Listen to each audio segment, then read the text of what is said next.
네, 서울 영등포 갑 최현일입니다. 후보자님. 네. 네. 선거의 공정성은 국민의 신뢰에서 비롯되는 거죠. 예, 예, 그렇습니다. 그런데 그래서 우리나라는 세계적으로 드물게 중앙선관위를 헌법기관으로 두고 네. 정치적 중립성과 독립성을 보장하고 있습니다. 네. 선관위가 국민 신뢰를 잇는 순간에 선거 공정성 무너지고 민주주의 자체가 흔들리죠. 네. 그런데 최근 이제 우리 대한민국 사회에서 국민 신뢰를 잇는 가장 크게 잇는 기관 중에 하나가 바로 사법부 대법원입니다. 네. 한때 정의의 최후 보루라고 불렸던 사법부가 이제는 개혁의 대상이 되었고 국민 다수는 사법부를 믿지 못한다는 응답하는 실정까지 됐습니다. 네. 후보자님께 제가 이게 사법부 얘기를 먼저 드리는 이유가 바로 여기 있습니다. 사법부처럼 국민 신뢰를 잇는 기관의 전철을 밟지 않는 것이 네. 선관위의 책무이기 때문입니다. 네. 한번 질문드리겠습니다. 네. 후보자께서는 여러 차례 언론 칼럼을 통해 가지고 사법개혁, 사법정의 실현의 필요성을 강조하는 글을 썼는데 그 위철한 칼럼이라고 낸 2018년대 대법원은 국민을 위해 개혁을 필요하다는 칼럼에서 이런 내용을 썼더라고요. 대법원이 선거법원 설립을 위해 정치권과 언론에 로비하고 언론에 홍보하며 대한 변협을 압박한 것에 대해서 비판을 했습니다. 기억나십니까? 네, 정확하게는 아니어도 어렴풋이 얘기 납니다. 네. 그리고 또 신속한 재판 시스템 구축을 위해 법관의 수를 늘리는 대안도 어떤 그 글에 나옵니다. 네, 예. 그리고 이제 올해 6월에는 이런 글도 썼어요. 대법관 증언이 필요하다는 글을 대법관 증언 반드시 필요한가는 글을 쓰신 거 아시죠? 네, 네, 그렇습니다. 사법부의 신뢰 회복, 구조적 개혁을 주장했습니다. 맞죠? 네, 예. 그런데 현실은 정반대로 흐르고 있습니다. 최근 여론조사에서 사법부를 신뢰하지 않는다는 응답이 60%를 넘은 조사도 나왔고요. 후보자님, 사법부가 이렇게 네. 불신을 받고 어떻게 보면 개혁의 대상이 된 이유가 뭐라고 생각하십니까?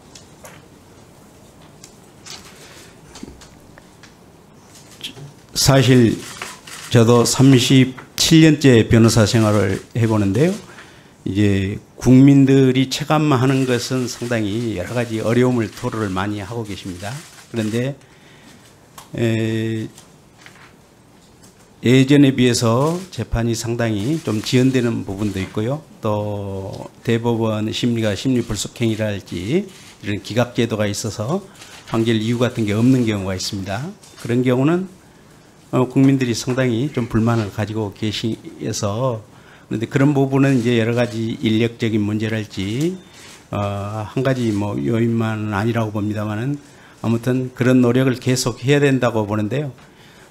제가 여기 후보자로서 여기에서 뭐 사법제도를 얘기하는 것이 뭐 적절한 것인지는 조금 네. 문제가 있을 것도 같습니다. 네, 그분 양해해 주시기 바랍니다.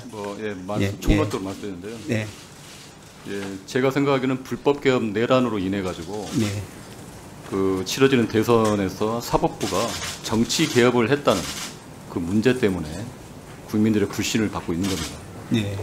구체적으로 지기현 판사가 구속 기간을 시간으로 계산해서 듣도 보도 못한 그 계산법, 네. 내란 네. 우두머리를 석방하고 조희대 대법원장은 유력 대선 주자의 재판을 사건 배당 당일 즉시 전원 합의체로 회부하고 6만 쪽에 달하는 사건 기록을 단 9일 만에 검토해서 유죄 취지 파기 판송을 내렸습니다. 그래서 최근에 이제 조희대 대법원장과 또 한덕수 총리 해동 의혹까지 나와가지고 네.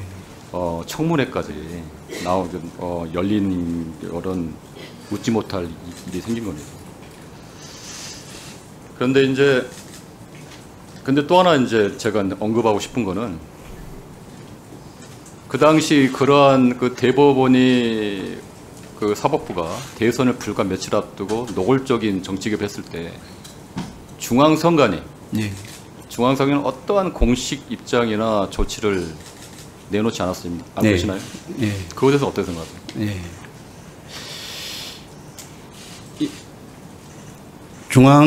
중앙선거관리위원회의 그 임무는 제가 보기에는 상당히 구체적인 이제 정치 어떤 특정 정당에 치우치지 않고 중립적으로 공정하게 해야 된다 이런 기본적인 입장이 있는 것 같습니다. 그래서 구체적인 정치 현실에 조금 직접 개입하기는 어려운 면이 있지 않았을까 저는 그렇게 생각을 하고 있습니다. 후보자님은 뭐 그렇게 말씀하시지만 저는 그렇게 생각 않고요. 네, 헌법기관인 중앙선관위가 국민주권 민주주의 수호자, 특히 대선이라는 우리의 네. 국민주권 가장 첨예한 그 시기 아니었습니까? 그런데 이제 대법원이 선거 며칠을 앞두고 네. 그걸 정치를 개입했다는 그 측면.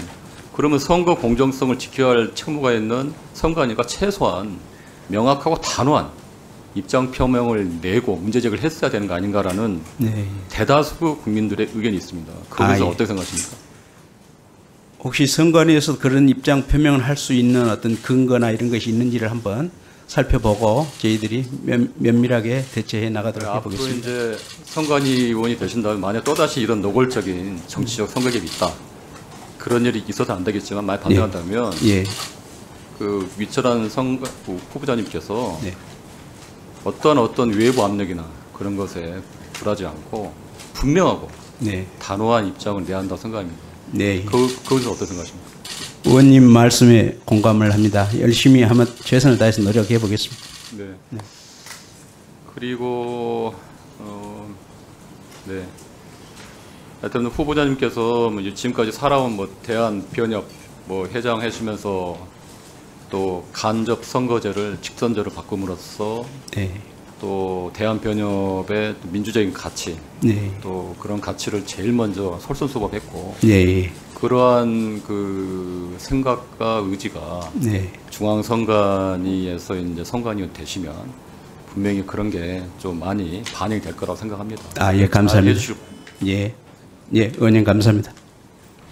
후보자님, 예, 예. 그 최근 국가정보자원관리원 화제 네, 그거하고 중국인 무비자 입국 문제를 억지로 연결을 시키면서 가짜 뉴스로 뭐 사회 불안을 조장하는 그런 발언이 지금 나돌고 있습니다. 네, 또 여의도 한복판에서는 또 무비자 입국이 국가 안보를 위협한다는 반중 집회가 열렸고요. 또 SNS에는 중국인이 학교 앞에서 칼부림을 할 거라 해가지고 경찰이 또 수사에 나선 상황까지 났는데 그 내용 알고 계시나요? 예. 화제나 아까- 중국 예 들었습니다. 예. 아까 이제 많은 의원님들이 이제 뭐 부정선거 음모론 관련 현수막 때문에 많은 제도적인 개선이 필요하다고 했는데 예. 이게 이제 이 괴담과 이 혐오, 이 선동 이게 좀 심각합니다. 예. 이게 이제 지난 대선 당시 일부 당 일각에서 제기됐던 이게 부정 선거론인데 이게 음모론 이게 자가 발전해가지고 계속 이제 재생산 확대가 되고 있는 거 지금도 멈추지 않고 있습니다. 그래서 근데 문제는 뭐냐면 내년에 또 지방선거가 있어요. 예. 지방선거면 이제 예비 후보자하고 그러면 한 12월, 1월부터 아마 이제 120일 규정이 적용이 되고 하기 때문에 여러 가지 또 이제 선거법상 여러 가지 또 뭐 이제 제한이나 또 규제가 있을 텐데 지난번 대선 때도 그런 거를 국민들이 많은 피해를 봤잖아요. 예. 그 대선 때. 그래서 이번에 지방선거 때 이런 부분을 혐오 선동이나 가짜뉴스, 부정선거 괴담이 진짜 선관위의 어떤 그 선거 업무, 공정성, 신뢰성, 또 우리 민주주의의 꽃이라 할 수 있는 선거제도, 어떤 헌법, 어떤 질서의 가장 핵이 선거제도잖아요. 그거를 형해할 수 있는 그러한 위협을 막아야 된다. 그래서 후보자께서 이제 선관위원이 되시면 네. 이에 대해서 단호하고 네. 또 어떤 단호한 대처를 예. 해야 되는데 어떻게 뭐 좀 뭐 생각하고 계시는 어떤 그 해법이나 예. 또 뭐 방안 있으시면 해주십시오. 예. 지금